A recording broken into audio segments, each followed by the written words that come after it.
TV.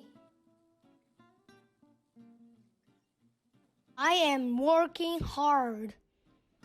I don't know how to do it, so my father tell me.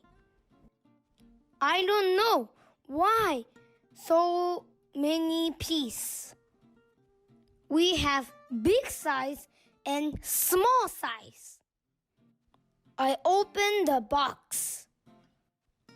Inside, there are so many pieces. There are so many lines. The color is red, blue, yellow, white, and black. There are 3 sub 3. Mini AC and condenser.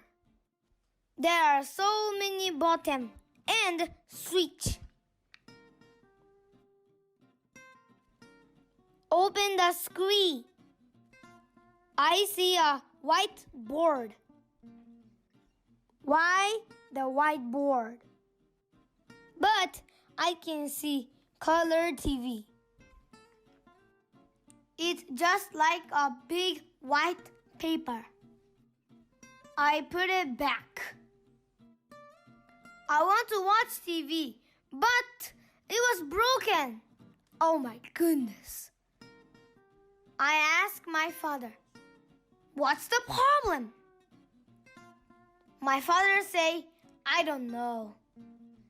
I don't know how to repair it."